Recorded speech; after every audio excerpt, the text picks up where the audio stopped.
I'm at a property that used to belong to my aunt, and we're going to need to rent it for a period of time till the market comes back and we can sell it. But there's some things about the house that aren't very nice that people aren't necessarily going to want to rent it. This vanity in her master bedroom dressing area is one of those areas. She had water running in the sink and forgot about it, and it ran over and it ruined her cabinets. They're MDF, and it caused the cabinets to swell, the cabinet doors to swell. So we're not going to pull out the whole vanity because the countertop is fine as long as it's clean, nice, and functional. If you're working on a budget, this might be just right up your alley. Look at the wallpaper on the wall. So I am going to just take care of this area down here so it's clean, presentable, and people won't mind putting their stuff in here. Because right now, you know, I don't think anybody wants to do that. And we are going to take care of this nastiness. If we were doing a full rehab, we would put a new vanity in, but since the market doesn't support that, we are not going to do that. The next person can come and make it the way they want it.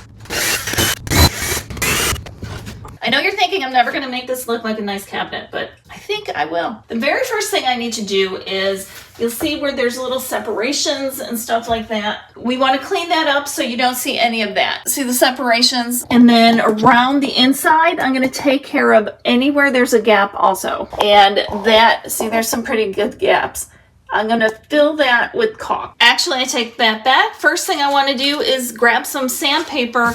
I want to rough this up a little bit because I don't know what kind of surface or what kind of material this is. So before I prime it, I just want to rough it up.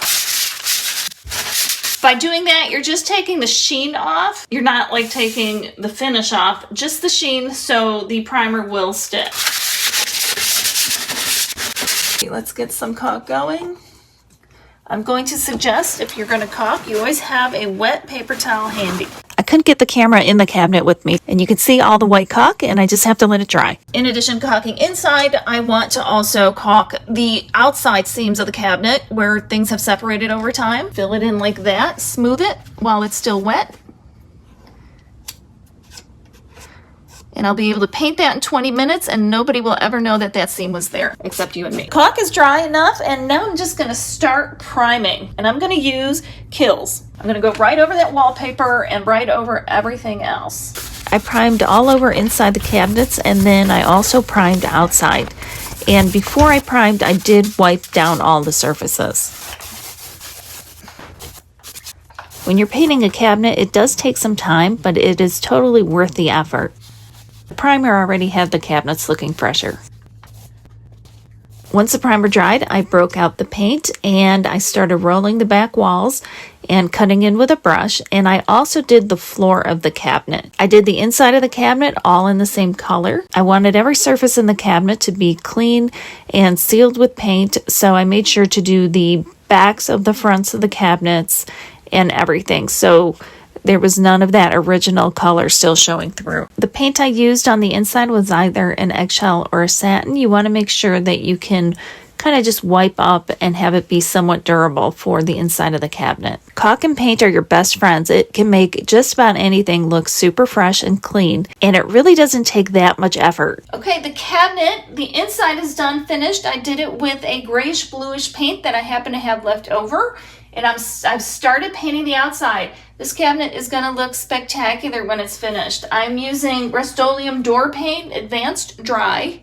We had it on hand. I don't know why we had it on hand. It's indoor-outdoor use. Ultimate durability, fade and chip resistant, easy to apply, smooth finish. It sounded like the perfect paint for the cabinet. So it's really creamy and it goes on beautifully.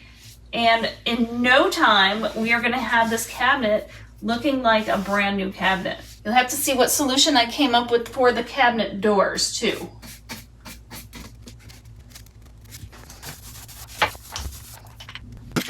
I took the old hinges out to the shed and I just gave them a quick spray with some Rust-Oleum paint in silver. This came in the mail today and I am quite excited about it. This is an inexpensive way to redo a cabinet that you don't want to pull out, replace the countertop, all of that stuff. This is the answer right here.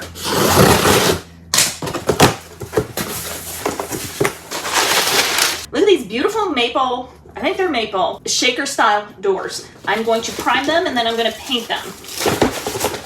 They had a bunch of different sizes available, so if you have an unusual size or a different size, check it out anyway. I'm going to link it so you can find it because this is so great. This was a godsend for us. I have my Kiehl's 2 All-Purpose Primer. I've been spending a lot of time with Kiehl's Primer this week, and it never disappoints. I got to work priming the cabinets, and I did that front and back. Make sure you get the primer into all of the little cracks and crevices. It's gonna soak it right in, seal it, and then I'll be able to put my top coat on there.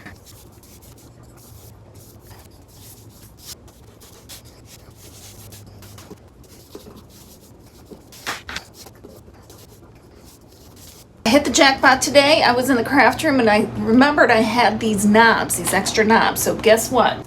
Time for the paint. And I'm using Rust-Oleum's Door and Trim Advanced Dry Paint. Love this stuff. And I'm busting out my Zebra Chiseled Wedge, the 2-inch brush. These brushes are so soft and so beautiful. That's what I'm going to use to get a nice finish. So I ended up using the Door and Trim paint instead of just the door paint because I couldn't find just the door paint. And they seem very similar and the color matched perfectly. I ended up doing 3 coats on the cabinet doors, and once they were finished, Greg quickly put them up. I didn't even have time to set up the camera. So let's take a look at the before and the after, and then you can tell me what you think of the transformation. Here's the before.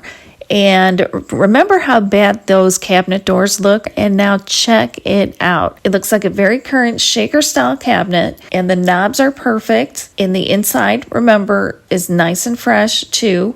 So it looks like a new cabinet. Let me know what you think down in the comments. And if you'd like a good makeover, I have a bunch for you. Be sure to check them out, and you can check them out on YouTube or craftclotch.com. And remember, life's too short not to shimmer, so grab your glue gun and your glitter.